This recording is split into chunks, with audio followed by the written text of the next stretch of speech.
Hello friends, स्वागत है आपका मेरे यूट्यूब चैनल में। आज हम लोग पढ़ने वाले हैं कक्षा 10वीं विषय हिंदी से पाठ 7। इसकी कवयित्री हैं सुभद्रा कुमारी चौहान जी। तो चलिए पढ़ना शुरू करते हैं, वीडियो शुरू करते हैं। चैनल को सब्सक्राइब कीजिएगा, अपने दोस्तों के साथ जरूर इसको शेयर कीजिएगा। बहुत ही आसान और बेहतरीन तरीके से संदर्भ प्रसंग व्याख्या समझने वाले हैं। वीडियो में आपको अंत तक बने रहने ताकि सारी चीज़ें अच्छे से समझ में आ सके। चलिए सबसे पहले जीवन परिचय यहाँ पर दिया गया है, पढ़ते हैं। हिंदी की सुप्रसिद्ध कवयित्री और लेखिका सुभद्रा कुमारी चौहान की 2 कविता संग्रह तथा 3 कथा संग्रह प्रकाशित हुए, पर उनकी प्रसिद्धि झांसी की रानी कविता के कारण है।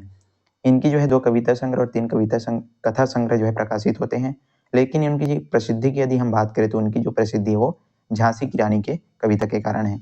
ये राष्ट्रीय चेतना की एक सजग कवयित्री रही है। वर्षों तक सुभद्रा कुमारी की झांसी वाली रानी और वीरों का कैसा हो वसंत, ये जो है शीर्षक कविता युवा के हृदय में देश प्रेम का भाव जागृत करती रही है। तो झांसी वाली रानी और वीरों का कैसा हो वसंत, ये अनेक युवाओं के हृदय में देश प्रेम का जो भाव है वो जागृत करती आ रही है। उनकी चर्चित कृतियां यानी कि उनकी जो है प्रमुख रचनाएं हैं बिखरे मोती, उन्मादित, सीधे साधे चित्र, मुकुल, त्रिधारा और मिला तेज से तेज प्रमुख है। तो ये सारी इनकी जो है प्रमुख रचनाएं रही है। चलिए अब संदर्भ प्रसंग इसका व्याख्या समझते हैं। सबसे पहला है कि मृदुल कल्पना के चल पंखों पर हम तुम दोनों आसीन, भूल जगत के कोलाहल को रच ले अपनी सृष्टि नवीन। वितत विजन के शांत प्रांत में कल्लोलिन नदी के तीर, बनी हुई हो वहीं कहीं पर हम दोनों की पर्ण कुटीर। तो इन 4 पद्यांशों का सबसे पहले हम सप्रसंग व्याख्या देखते हैं। तो चलिए सबसे पहले यहाँ पर है आपको क्या लिखना है, सबसे पहले लिखना है संदर्भ। तो संदर्भ में आप क्या लिखेंगे कि प्रस्तुत पद्यांश हमारी पाठ्य पुस्तक के पाठ साध नामक पाठ से जो है लिया गया है और इसकी रचयिता, इसकी जो कवयित्री है वो सुभद्रा कुमारी चौहान जी हैं।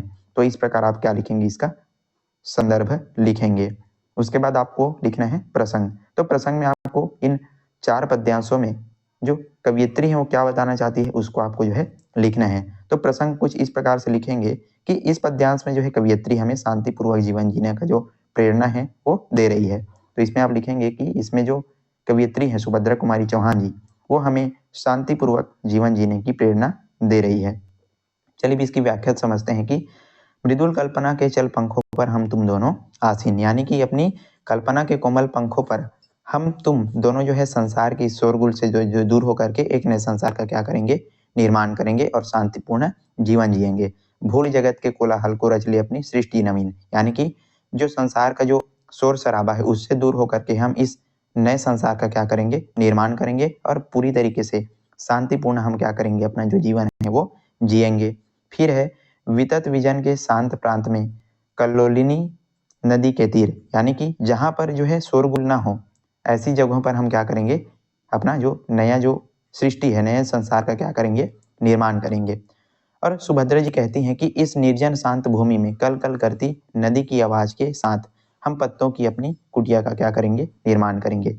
इस वितत विजन यानी कि इस निर्जन भूमि में, इस निर्जन शांत भूमि में जो है कल कल करती हुई नदी के पास में हम अपनी क्या करेंगे, पर्ण कुटीर, पत्तों से बनी हुई अपनी कुटिया का क्या करेंगे, निर्माण करेंगे और वहां पर जो है हम शांतिपूर्वक अपना जो जीवन यापन है वो खुशी खुशी करेंगे। तो इस प्रकार आपको लिखना है व्याख्या। और उसके बाद व्याख्या के बाद आपको लिखना है विशेष।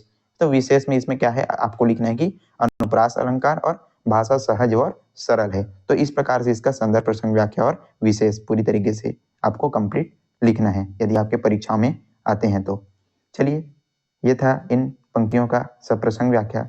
चलिए अब आगे बढ़ते हैं। कुछ रूखा सूखा खाकर ही पीते हो सरिता का जल, पर न कुटिल आक्षेप जगत के करने आवे हमें विफल। सरल काव्य सा सुंदर जीवन हम सानंद बिताते हों, तरुदल की शीतल छाया में चल समीर सा गाते हों। तो फिर से इन पद्यांशों का आपको क्या लिखना है, संदर्भ। संदर्भ जो है फिर से क्या रहेगा, सेम रहेगा। प्रस्तुत पद्यांश हमारी पाठ्य पुस्तक के पाठ साध नामक शीर्षक से जो है लिया गया है और इसकी कवयित्री जो है सुभद्रा कुमारी चौहान जी हैं।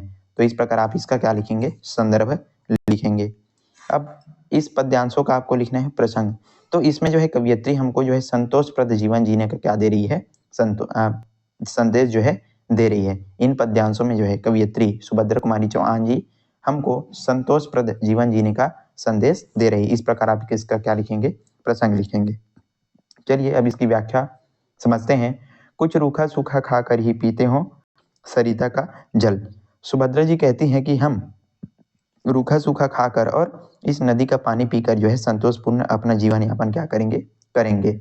कुछ रूखा सूखा खाकर और इस नदी का पानी पीकर हम संतोषपूर्वक अपना जो जीवन यापन है वो करेंगे। पर न कुटिल आक्षेप जगत के करने आवे हमें विकल्प। और वो कहती है और हम जो है बिना किसी भेदभाव के आपस में प्रेम से रहेंगे, एक दूसरे पर आरोप कटुता का भाव न रखें और न ही इससे हम क्या होंगे व्याकुल होंगे। तो इसी को यहाँ पर बताया जा रहा है कि हमको इस जगह पर जो है किसी प्रकार का भेदभाव आपस में जो है नहीं होना है और आपस में हमको जो है आरोप कटुता का भाव भी नहीं रखना है और न ही इनसे हमको क्या होना है व्याकुल होना है। और हम पूरी तरीके से प्रेम पूर्वक अपना जो जीवन यापन है यहाँ पर संतोष पूर्वक करेंगे। तो इस प्रकार वो जो है कर रही है। कहने का अर्थ ये है कि हमें बिना किसी भेदभाव छल कपट से संतोष पूर्वक जीवन जीना चाहिए। और फिर बोलती है तरुदल की शीतल छाया में चल समीर सा गाते हों। मतलब जो पेड़ों की छाया पर यदि हम बैठे हैं तो जिस प्रकार हवा का जो संगीत है वो सुनाई देता है, ठीक उसी प्रकार हम भी इस जीवन को व्यतीत करें। तो तरुदल की शीतल छाया में चल समीर सा गाते हों, तो उसी को यहाँ पर अर्थ हमको समझा रही है कि जिस प्रकार पेड़ों की छाया पर बैठ करके हमको हवा जो वायु है उसका संगीत सुनाई देता है, ठीक उसी प्रकार हम भी अपना ये जो जीवन है संतोषप्रद शांतिपूर्वक यापन करें। तो ये रहा इसका व्याख्या। इसमें विशेष में आपको लिखना है कि अनुप्रास व उपमा अलंकार का प्रयोग किया गया है, साथ ही भाषा सहज सरल और प्रवाहमयी है। तो इस प्रकार आप इसका क्या लिखेंगे विशेष लिखेंगे। तो ये था इसका व्याख्या। चलिए अब आगे बढ़ते हैं। आगे है सरिता के नीरव प्रवाह सा बढ़ता हो अपना जीवन, हो उसके प्रत्येक लहर में अपना एक निरालापन। रुचे रचे रुचि रचनाएं जग में अमर प्राण भरने वाली, दिसी दिसी को अपनी लाली से अनुरंजित करने वाली। तो चलिए इसका फिर से क्या लिखना है, आपको संदर्भ लिखना है कि प्रस्तुत पद्यांश हमारी पाठ्य पुस्तक के पाठ साध नामक शीर्षक से लिया गया है और इसकी कवियत्री सुभद्रा कुमारी चौहान जी हैं। तो इस प्रकार आप क्या लिखेंगे, इसका प्रसंग लिखेंगे, सॉरी संदर्भ। इसके बाद आपको लिखना है प्रसंग। तो प्रसंग में आपको क्या लिखेंगे कि इस पद्यांश में जो है सुभद्रा कुमारी चौहान जी हमको नदी के नीरव प्रवाह से जीवन जीने की तुलना करते हुए कहते हैं। नदी के जो नीरव प्रवाह है उससे हमारे जीवन की तुलना की गई है। इस प्रकार आप इसका क्या लिख सकते हैं, प्रसंग लिख सकते हैं। चलिए इसका व्याख्या समझते हैं कि जिस तरह नदी अपने वेग युक्त प्रवाह से बहती है उसी प्रकार मनुष्य भी उसकी धारा की तरह जीवन को व्यतीत करना चाहिए। मतलब नदी आप सभी लोग देखे होंगे वो जो है बड़े ही तेज गति के साथ वेग युक्त प्रवाह से अपना जो क्या करती है बहती रहती है। तो इसी प्रकार से मनुष्य को भी उसकी धारा के समान अपना जो जीवन यापन है वो करना चाहिए। कहने का अर्थ ये है कि नदी बहुत ही उल्लास उमंग से बहती रहती है, वैसे ही मानव को अपने जीवन में हर पल उल्लास और उमंग से व्यतीत करना चाहिए।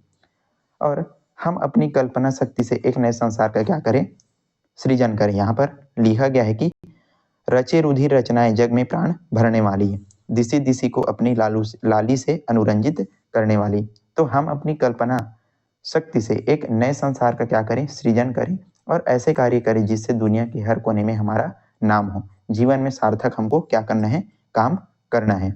और इस प्रकार से जीवन जीना है जैसे कि एक नदी जीती है, उसमें क्या होता है उसके प्रत्येक बहाव में क्या होता है, उल्लास होता है, उमंग होता है। वैसे ही हमारा मानव जीवन, उसमें भी हमारे जीवन के हर पल में भी हमको क्या होना है, उल्लास और उमंग के साथ अपना जो जीवन है वो क्या करना है, व्यतीत करना है। तो इस प्रकार आप इसका क्या लिखेंगे, व्याख्या लिखेंगे। चलिए अब इसका विशेष आपको लिखना है। तो इसमें जो है विशेष में आप लिख सकते हैं कि अनुप्रास उपमा अलंकार का प्रयोग किया गया है, भाषा प्रवाहमयी सरल और सहज है। तो इस प्रकार आप इसका क्या लिखेंगे, विशेष लिखेंगे। चलिए अगली पंक्तियां हम देखते हैं, पढ़ते हैं।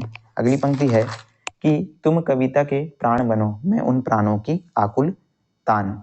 तुम कविता के प्राण बनो मैं उन प्राणों की आकुल तान, निर्जन मन को मुखरित कर दे प्रिय अपना सम्मोहन गान। तो इसमें फिर से आप संदर्भ जो है लिखेंगे कि प्रस्तुत पद्यांश हमारी पाठ्य पुस्तक के पाठ साध शीर्षक से जो है लिया गया है, इसकी कवियत्री सुभद्रा कुमारी चौहान है। तो इस प्रकार आप जो है इन पद्यांशों का संदर्भ लिखेंगे।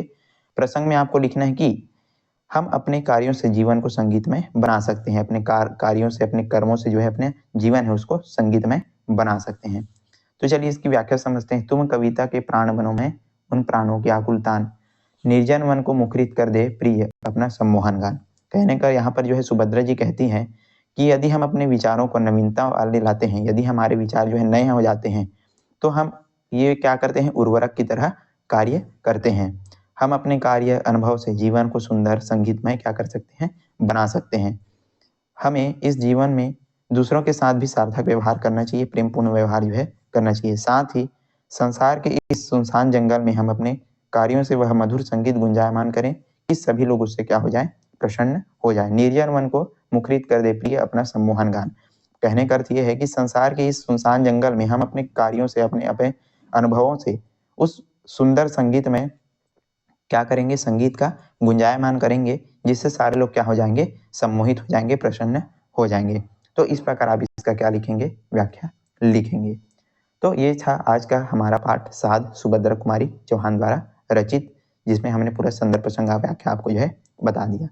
आई होप आपको वीडियो पसंद आया होगा। यदि वीडियो पसंद आए तो लाइक कीजिएगा, ज़्यादा से ज़्यादा आपको जो है शेयर करना है। और इसका प्रश्न उत्तर की वीडियो आपको जो है डिस्क्रिप्शन बॉक्स में मिल जाएगा, वहाँ से जाकर के आप जो है इसको देख सकते हैं।